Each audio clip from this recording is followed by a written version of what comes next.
Some days in the Army, the mission is just another tick on the calendar. Other days, well, they remind you why you wear the uniform. Today, we're hearing from a U.S. Army veteran whose routine patrol in Afghanistan became anything but routine. Veteran. It was late spring 2010. I was deployed in Kandahar province, Afghanistan. The heat had already started to get mean by mid-morning, and that day's mission was simple. Recon a stretch of dirt road leading to a small farming village. We'd been down that route a dozen times before. Same faces, same goats, same potholes. Honestly, I thought it'd be an easy day. Looking back now, I can't shake how quiet it was when we rolled out. No kids running alongside our trucks, no farmers waving, just still air. We had 4 Humvees in our patrol that day. I was in the second vehicle, manning the M240 on the roof. The dust kicked up so bad you could taste it in your teeth.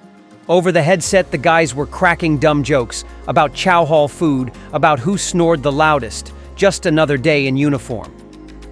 The road ran between 2 dry creek beds with mud brick homes on the higher ground, the kind of place where you could hide a lot of trouble in a short distance. But our intel said it was clear. Our intel was wrong. We slowed near the edge of the village. That's when I noticed something. Doors were shut. Windows too. Usually we'd see folks working, kids running around. This time, nothing. My stomach dropped. I keyed the mic. Eyes open. This feels wrong. The lead vehicle came to a stop at a narrow choke point. Walls closing in on both sides. That's when I saw a flicker of movement, just for a second, on the rooftop to our left. Then, boom! The whole front of the convoy lit up. First IED took out the lead Humvee's front axle. Dust and smoke everywhere. Before the sound even faded, small arms fire opened from both sides. My headset erupted with shouting. Training kicked in. I swung the M240 toward the muzzle flashes and went to work. We laid down suppressive fire so the guys in the first Humvee could get out. My driver floored it, giving me a better angle. One of our dismount teams flanked right, taking cover behind a wall. It was loud, fast, and terrifying, but everyone moved like they'd rehearsed it 100 times. We called for QRF immediately.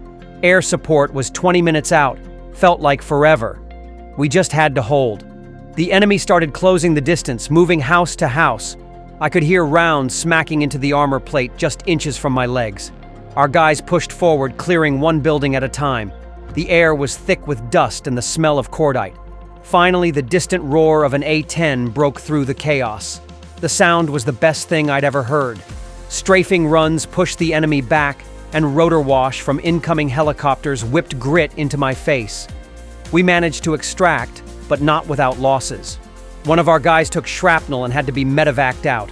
We got everyone else home, but the ride back to base was dead silent. No jokes, no chatter.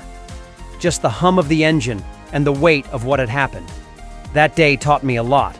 About staying sharp, trusting your gut, and how fast the ground can shift under your feet. It also taught me that sometimes, making it home is the biggest win you can hope for.